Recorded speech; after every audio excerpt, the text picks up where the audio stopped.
What's going on, guys? Joe with OMGRC here. So today I have the TRSC10E. So this is Redcat short course truck. It's been out for a little while now. I had one before and I really loved it, so I decided to get another one. I just love the way the suspension is. So what I want to kind of go over real quick here is just some of the little specs on it, just to kind of get those out of the way. You know, as far as your actual brushless motor, it's going to have a 4300 kV motor in it. As far as the aluminum chassis goes, it's going to be a 3mm thickness chassis that's on there. When it comes to the actual servo that's in there, it's 208 ounce servo, so not bad at all. You know, it does have aluminum motor mount that's on there, so that's not bad instead of plastic or anything like that. It does have a center differential, so you can tune it.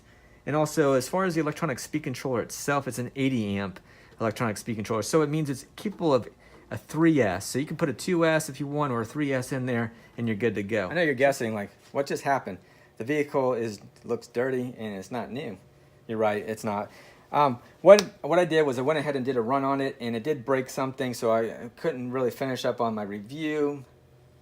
And I kind of let this one set. This is probably like a month old when it comes to when I did the unboxing or so with it. But anyway, I kind of bring it up now, kind of rehash it, because I just ran this recently anyway, just to finish up that video, and then it broke that piece, but what have you. So I figured I'd just kind of change up the video a little bit. Anyway, going over the body itself, because that's where we left off on the video when it first began, is that we want to check out what was on the inside. I would just kind of keep in mind, if you guys do get the vehicle, and I still think it's a good vehicle, all right, it would be just to put some Gorilla Tape. These points right here underneath the body are where the tires would touch, or will touch. So you want to consider raising the body up. Box, the tires will balloon on a 3S enough to touch the body, and even if you're jumping or whatever, it's going to rub straight out the box. So I would definitely recommend that you adjust the body post on that part of it. All right, let me go over just, you know, as far as the vehicle, what I do like about it. The battery strap. I'm a big fan as far as Velcro straps for holding down batteries. Why? They're adjustable. I'm not having to worry about some kind of clamp coming across and limiting me to what battery I can choose. So I like that. That's like, everybody can, it's a win-win. So that's good on that part. And it lays straight down, or you can put it on the side depending on your battery or what have you. T-style, DIN, whatever, connection, battery. Keep in mind, this vehicle does not come with a charger or a battery. So when you're shopping for this, if you're new or so, you definitely want to pick up a battery and a charger. So keep that in mind on that part of it. Now, when it comes to suspension's not bad. It is, so here's the deal. The shocks themselves are plastic, and you can use shock spacers or spring spacers to firm up the suspension a little bit. And it does have the aluminum shock cap over it. That's not bad on that part. It would have been nice if it was threaded body, maybe. But anyway, that's just, it's a price point thing, I guess. You can upgrade this vehicle so you have aluminum bodies with a threaded shock as well. So if that's something that you desire, then you can go ahead and do that upgrade as well. As far as the bumper goes, so let's just go, I'm going to go just give you my real world opinion on it anyway, is that the bumper's not very good. It doesn't allow for much flex. Basically, it's very rigid bumper, meaning that if you hit something hard, there's nothing, this bumper doesn't just want to push up and then come back. It's this little piece that is here is really fighting for that bumper just to stay the way it is. So they don't expand, it just basically pushes into the actual truck itself. If it had an oval here, the oval, and it could allow it to absorb collapsing that little oval if it was right here, allow it to flex a little bit. It didn't have that, or it doesn't have that, obviously. But there are some Redcat vehicles that do have that, which is definitely something nice, or any kind of adjustment that it wouldn't allow it to be so rigid. All right, when it comes to the rear bumper, since we're on bumper subject, it's the same kind of situation. It's very rigid, so no flex on that part of it. All right, the aluminum chassis, I definitely don't have any problems with the aluminum chassis on there. I don't feel like there's a preference. I don't think one's better than the other, becoming if it's a plastic or aluminum chassis, which one's better. I don't really favor either one of them. So just a matter of the manufacturer using aluminum or plastic. You can see where it took a big gouge chunk out of that one. That's definitely pretty beefy on that part of it. But it has that little plate that's there, so it's not digging into the aluminum. So that's not bad. Everything's countersunk on here too. So everything's nice and smooth on the bottom. If you do have any kids that are around and they want to grab the vehicle, just keep in mind that this gear is exposed, or if you're driving in rocks or something like that too, pebbles could maybe potentially get jammed in there, damaging your gear since it is plastic anyway. It's all Mod 1, so that's a plus in my book, definitely. Why? It's just that they're bigger, beefier gears. Also, the fact that I have already a lot of these Mod 1 gears anyhow, so I can select a lot of different sizes already. The center differential. Here's something I do like. You don't have to go tearing it all apart just to fine-tune how the system works.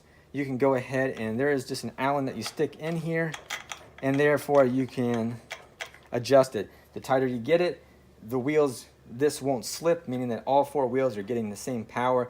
And if you go ahead and you loosen it up, it'll allow some slippage there too. So like if you're jumping or so like that, allowing a little bit more power, maybe to potentially go to the front a little bit if the rear is getting the traction. So that's definitely a plus, that you don't have to go and do all these different weights and try to figure it all out. I like that that's in there already incorporated, so that's good. And saves you time, you can just adjust it. Your receiver box, pretty easy to get to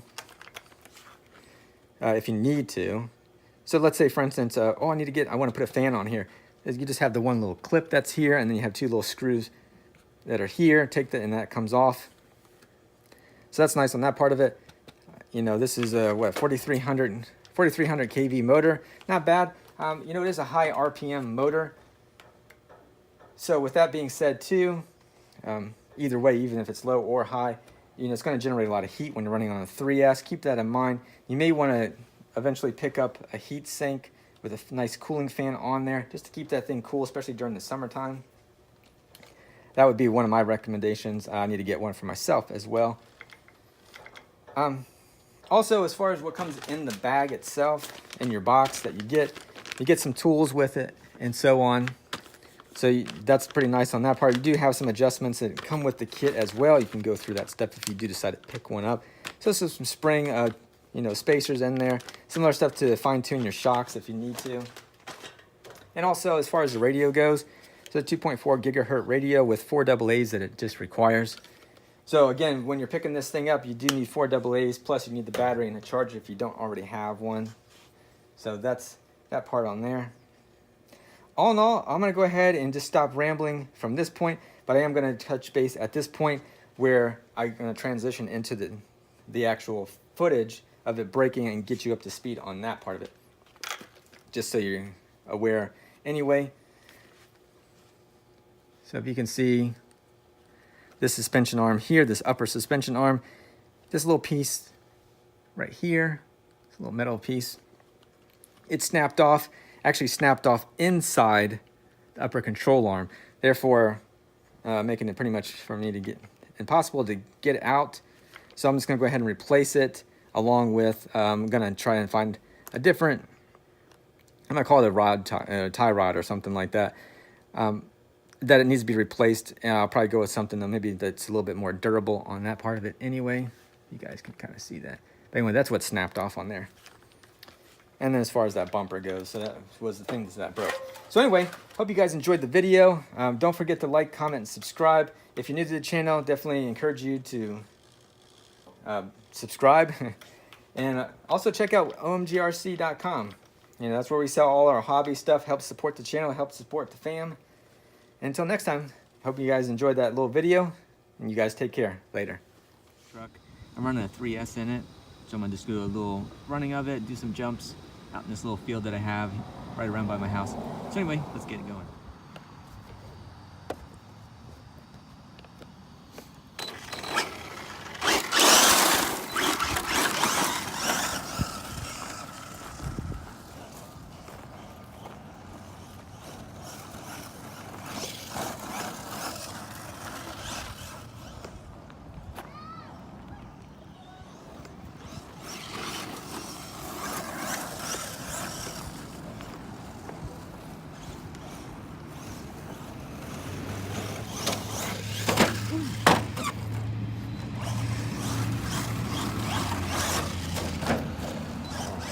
brutal.